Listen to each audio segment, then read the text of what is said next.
Hi guys, I've been fascinated my entire life with those figures from mythology or history like Circe or Medusa or Hecate or Andromeda or for that matter, Cleopatra, who resonate on so many levels with our psyches. They take on an almost archetypal existence and so become a figure for every single age to recreate in their own image or according to that particular period's fears and desires and obsessions, often creating a figure that bears very little resemblance to the original source material like Hesiod or Homer, or in the case of Cleopatra, the historical records. So I was thrilled when Roy of Roy Reads Everything rechristened the month of November as Cleovember and decided it was a time for anyone who wanted to sort of dive deep into the world of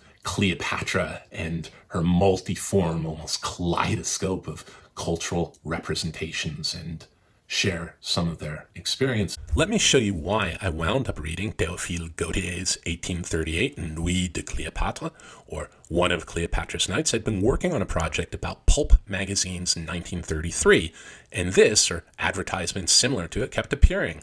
The books you will enjoy, and among them, Among the Nudists, and French Love and Passion, and the Art of Kissing and Sex and Marriage, and The Science of Hypnotism. And if you look at the illustration, I suppose is targeting those who believe they'd fail in the art of kissing. But mixed in there is the Boccaccio classic, the Decameron, and a work by the 19th century poet and novelist and art critic Théophile Gautier, One of Cleopatra's Nights. The description reads, an intimate account of a night of orgies spent by Cleopatra and Melamun, a young Egyptian. Cleopatra was the heiress of legalized license.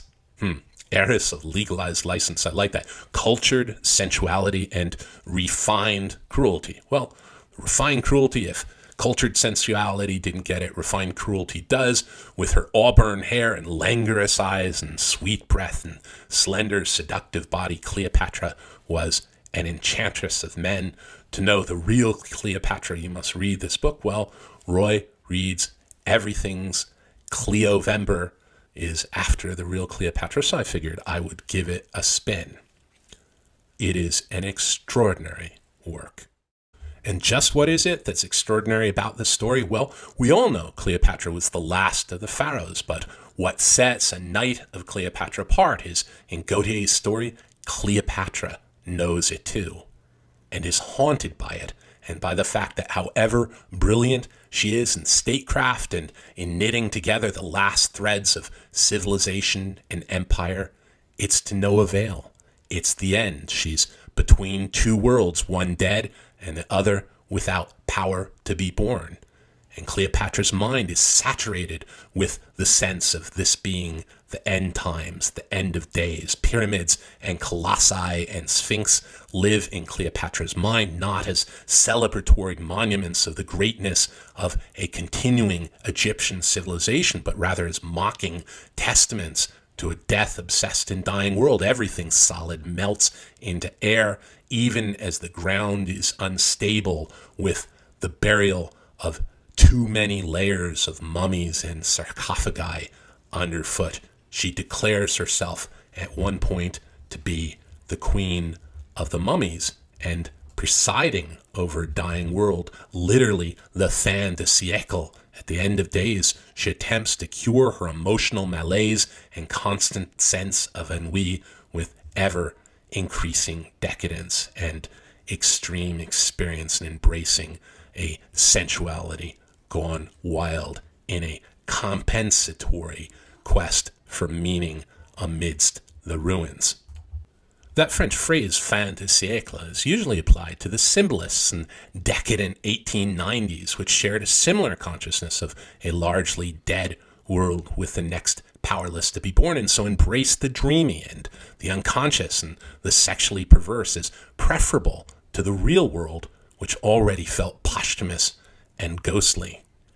Describing rather brilliantly Cleopatra's fin de siècle consciousness is why La Nuit de Cléopâtre, though first published in 1838, feels so rooted in the 1890s. And in fact, his story had a whole second life when translated into English in 1890 in a work that feels dripping with decadence and Swinburne and would be at home in the world of Oscar Wilde and Aubrey Beardsley and Arthur Symonds.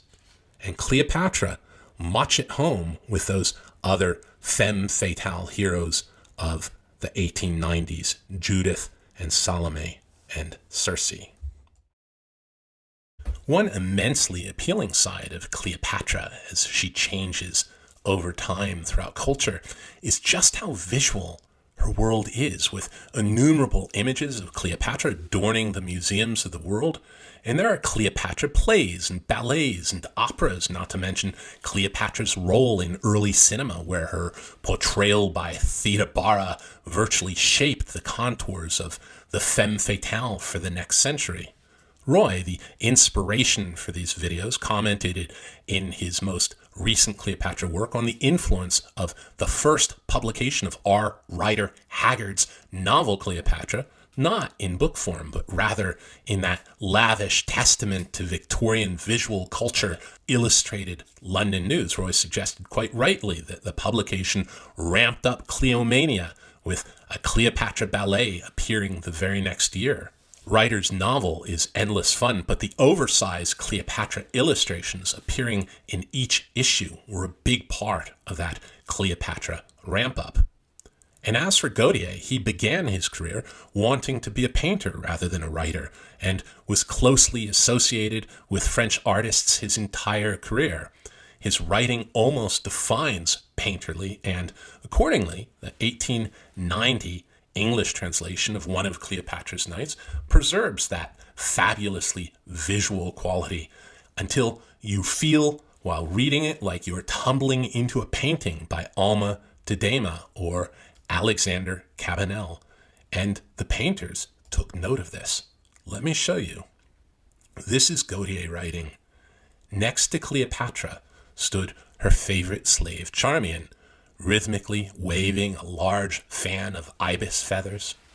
For headdress, Queen Cleopatra wore a kind of very light helmet of beaten gold, fashioned in the form of the body and wings of the sacred partridge.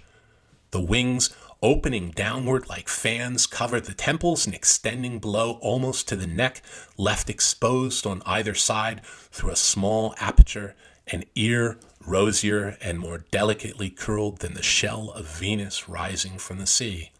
Its body, covered with imbricated feathers and painted in variegated enamel, concealed the upper part of the head, and its neck gracefully curved forward over the forehead of the wearer, forming together with its little head a kind of horn-shaped ornament, all sparkling with precious stones, a symbolic crest. Hair as dark as a starless night flowed from beneath this helmet and streamed in long tresses over the fair shoulders. On her gorgeous feet, very thin, light sandals turned up at the toes, fastened over the instep. I think Cabanel pretty much nailed it, don't you? But remember, Charmian's aside, Cleopatra had not had a lover or tested poison on anyone for a month. I don't want to spoil Gautier's story before you've had a chance to read it. It is good, and it's available for free viewing or download at Internet Archive.